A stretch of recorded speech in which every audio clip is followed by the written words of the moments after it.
Welcome to the 2022 primary election candidate videos, made possible by a partnership between Collin County Votes, which is an initiative of the Collin County Business Alliance, and the Allen, Frisco, McKinney, and Plano Chambers of Commerce.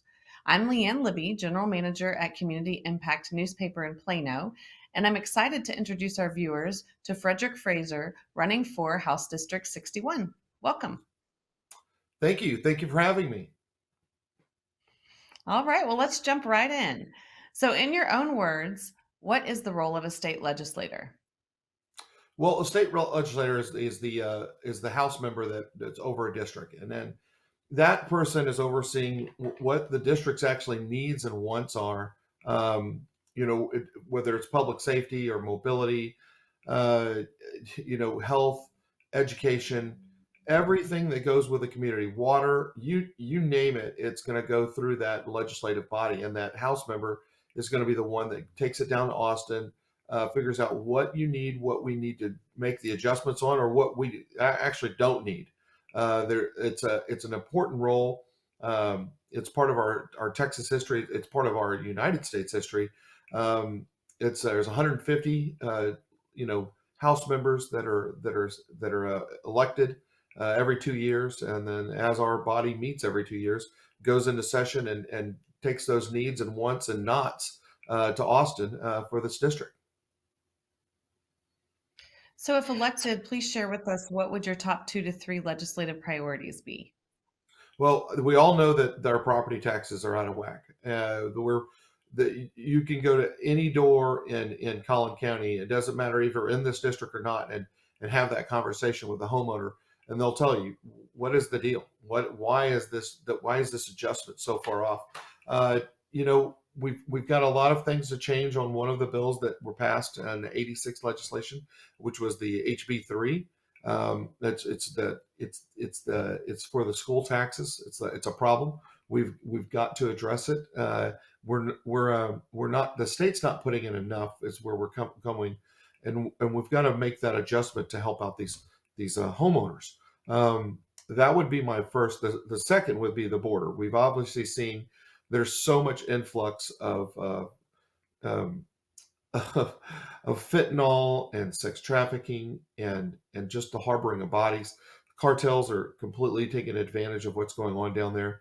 I recently just came back from there last week, worked a shift, and just in that shift we had 800 where I was at cross, taking advantage of a situation. And folks say, well, how does it affect North Texas? It tremendously affects North Texas. The amount of drugs that have come in, the amount of suicides that are happening, the overdoses, all of those wrap into one with what starts at the border and comes up here. Our mobility would be the third. The transportation that's coming into our area is it's when you have this much influx of folks moving here daily, or the folks that have already moved here, and we don't have the space, the road space. We have got to prepare for the future. We've got to prepare like McKinney did, like sitting on council. We've been preparing for the future for some time, but north of here, the 380 and up has a lot of work to do, and that state legislator that's going to take over this position is going to be a vital part of that. Well, so Collin County is one of the fastest growing counties in the country. What are your thoughts on that growth to date, and what would your priorities be going forward? Well, it's our taxes, schools, mobility, all of them are all wrapped into one. Water is going to become a massive issue, as you see that we're putting in Bodark Dam or Bodark Lake, and it's filling as it goes. Is that going to be sustainable? Probably not. We're going to have to look for other ways to bring water into these communities. You're going to see the traffic, like I just spoke about the mobility. You're going to have to work with TxDOT on coming up with better plans on stretching that out, widening certain areas, ups and overs to move our cars, to move our people, to make sure that they can get to work, to make sure that they're not sitting in a commute line for over an hour just to get to Plano. Um, and then it comes public safety. Public safety is going to be a tremendous part of this. Do we have enough officers to protect our citizens? Do we have enough fire stations to put out our fires? Those are critical infrastructure that has to come in, because once you have those positions set, your economic growth is coming with it. As we've been seeing, over time, whether it was Raytheon or SRS or any of the independent financial, anything that's been coming into McKinney here of recent, bringing mass employees to the area. That means we need rooftops. That means we need better, more roads, better roads. That means our schools are going to have to expand. Again, energy comes with that, and so does water. Well, so on the topic of mobility, what do you see as the biggest transportation issue facing the county, and how would you address it? The biggest issue is once you get north of 380 and you get on all the farm roads, you've you've got to have TxDOT in line of what is happening here and how many rooftops are being put in. When you drive down 380 and you see that there's still no barrier in the middle, uh, San Antonio experienced this many years ago. They used to call it the death highway. And the reason why, because you have cars that can cross that center lane without a barrier. We need to put a barrier up immediately. That needs to be the communication process so we can save lives for folks not crossing right there. Uh, when the outer loop starts its expansion, that's going to give us some relief. But where is that relief going to go? Is it going to dump back onto 380, or is it going to go through Prosper? We've got to explore how that's going to look and how many cars and trucks are going to be on that road. And then when you come to all the FMs that are up there that are going to be tied in, the widening of those and how they're going to work in with whether it's the outer loop or whether it's coming back into 380 or whether it's making it over from the tollway to 75. You've got a lot of struggles right there, and you've got a lot of farmland you're going through in other people's land. So the process of getting that, it needs to start now, and it needs to be a priority. Well, so moving on to the business community, what do you see as the top needs for the business community, and what would you do to help meet those needs and ensure economic growth continues?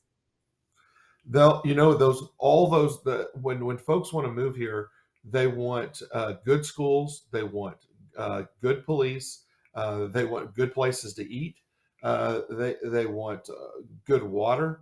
They don't want to say, okay, we need to, we don't have water here, but we'll have it here in 3 years. They don't want to wait up 3 years. They want everything to come in and be ready. And technology is another huge issue, having the cable, having the digital ready to go when they come in. On 121, when we built that corridor many years ago, we put the fiber in the ground. We already had it set and ready. And all we had to do is get the businesses in there. Once we started that economic boom and that economic growth to bring them in, showing them the land was ready, it was ready for you to move in, the businesses flocked here. No difference than the 380 and Laud Howe Parkway corridor that's about to come in. That has been all ready to go because the future was planned for it. We've got to continue finding spots like that, preparing them for corporations, preparing them for businesses. So when businesses are looking, they're like, hey, we looked over in McKinney, we looked over in Salina, we looked over in Frisco, we looked all these places they looked in the district, they're ready to go, and we can put them in there. We it's not that you're just trying to get any business, you're trying to get the right business. The right business that comes in here really changes the factor from these communities. You want good people with good jobs that have good ideas to be good community members. That's what we're looking for here in North Texas. Great. Well, so the business community and many of the organizations representing it have prioritized promoting equity and diversity through hiring practices, programs, and their community investments. Because Collin County is such a diverse area in every sense of the word, can you talk about what equity and diversity mean to you? Yeah, that was a very good program that I brought up one of the business models a while ago that went straight into it and met it head on. Independent Financial took that on several years ago, and you can see it working greatly. We have to be attractive for everybody. We can't be attractive for one brand, one kind of person. We have got to be attractive for everybody to come in here. North Texas is a melting pot, so we've got to have businesses that are reacting to that. We have to have cities that are reacting to that. We have to have communities that are reacting to that and accepting that. There shouldn't be pushback of accepting of what race or what ethnic background you come from, what religion that you believe in. We should all be working together to make this place a better place. So, last question. If you were talking to someone from outside of Collin County and they were thinking of moving here or maybe moving their business here, what would be your 30-second elevator pitch?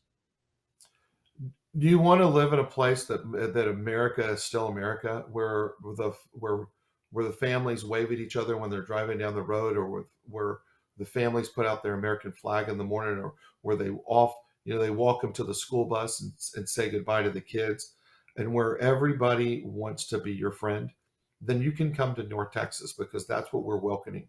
We want everyone to come here, see what we have, show our stuff, look at our downtown, and show how great our schools and roads and businesses are flourishing here in North Texas. It's a place that like no other place in America.